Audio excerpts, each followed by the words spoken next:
ప్రపంచంలో ఏ దేశమైనా ఒక ప్రబల శక్తిగా మారాలంటే ఆ దేశ విదేశీ విధానం అనేది అతి ముఖ్యం. విదేశీ విధానంలో రెండు రకాలు ఉంటాయి: soft power and hard power. Hard power అంటే భయపెట్టించటం, బెదిరించటం, యుద్ధాలు చేయటం, ఇలాంటివన్నీ హార్డ్ పవర్ అన్నమాట. ఉదాహరణకి అమెరికా శాంక్షన్స్ విధిస్తూ ఉంటుంది, ఆంక్షలు. అది హార్డ్ పవర్కి ఒక ప్రతీక. అయితే సాఫ్ట్ పవర్ అంటే డిప్లొమసీ కానీ, లోన్, ఎయిడ్స్ ఇవ్వటం కానీ, దాంతోపాటు కల్చర్ని, సినిమాల్ని, క్లాసికల్ మ్యూజిక్ని ఇలాంటి ప్రమోట్ చేస్తూ, people to people contact promote చేస్తూ ఒక దేశానికి ఇంకో దేశానికి సంబంధాలు మెరుగుపరచుకోవటం, ఇదంతా సాఫ్ట్ పవర్లోకి వస్తుంది అనమాట. ఈ హార్డ్ పవర్ సాఫ్ట్ పవర్తో కలిపి ఇంకొక పదం కూడా ఉంది, స్మార్ట్ పవర్.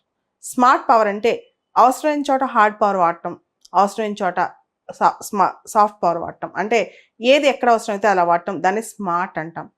అయితే ఇప్పుడు సాఫ్ట్ పవర్ అనేది విదేశీ విధానంలో కొత్తగా బాగా ట్రెండ్ అవుతున్న వర్డ్. ఇంతకుముందు కూడా ఉంది, ఇప్పుడు ఇంకా బాగా ఎక్కువ ట్రెండ్ అవుతుంది.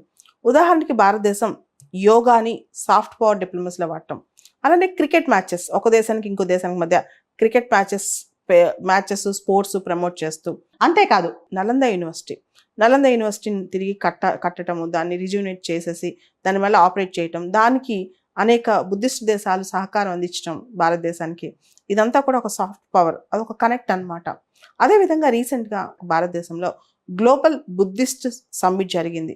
అది మన ministry of culture in collaboration with international Buddhist confederation అనమాట, వాళ్ళు చేశారు. సో 2 రోజుల పాటు ఈ సదస్సు జరిగింది. ఇది కూడా బుద్ధిస్ట్ దేశాలతో మనం కనెక్ట్ పెంచుకోవడం అనమాట. మనం చూస్తే కనుక రీసెంట్గా యునెస్కో వరల్డ్ హెరిటేజ్ కమిటీ ఏదైతే మీటింగ్ సౌత్ కొరియాలోని బూసాన్లో జరిగిందో, ఆ మీటింగ్ సందర్భంగా సారనాథ్కి ఈ గుర్తింపు లభించింది. మొత్తం ప్రపంచవ్యాప్తంగా యునెస్కో వరల్డ్ హెరిటేజ్ సైట్స్ చూస్తే భారతదేశం 6వ స్థానంలో ఉంది. అంటే భారతదేశంలో ఉన్న 45 యునెస్కో వరల్డ్ హెరిటేజ్ సైట్స్, ప్రపంచంలో ఉన్న సైట్స్ చూస్తే కనుక ఎక్కువ సైట్స్ ఏ దేశంలో ఉన్నాయని చూస్తే దానిలో ఆ లిస్ట్లో భారతదేశం 6వ స్థానంలో ఉంది. ఉత్తరప్రదేశ్లో ఉన్న సారనాథ్ సైట్ 1998 నుంచి కూడా యునెస్కో వరల్డ్ హెరిటేజ్ లిస్ట్లో టెంటేటివ్ లిస్ట్లో ఉందన్నమాట.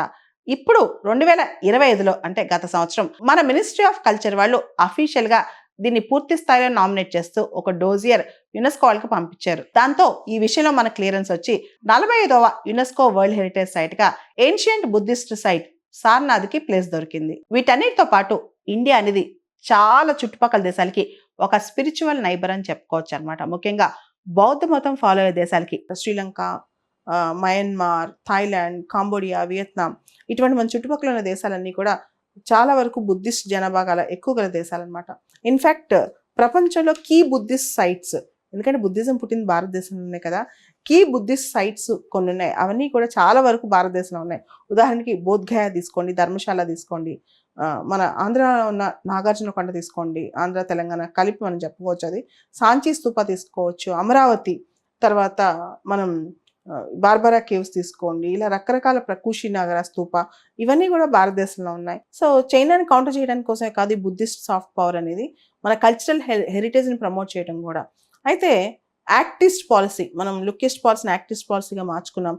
యాక్టిస్ట్ పాలసీకి కూడా ఇది బుద్ధిజం అనేది మనకు కొంచెం, ఎందుకంటే చాలా ఆసియాన్ దేశాలు బుద్ధిస్ట్ దేశాలు కాబట్టి, అంటే అక్కడ బుద్ధిజం చాలా పాపులర్గా ఉంది కాబట్టి వాళ్ళతో కూడా మనం కనెక్ట్ అవ్వచ్చు. అదేవిధంగా మన తోటి దేశాలైన శ్రీలంక, భూటాన్ కూడా చాలా ఎక్కువగా కనెక్ట్ అయ్యే అవకాశం ఉంది బుద్ధిజం అనే కాన్సెప్ట్తో.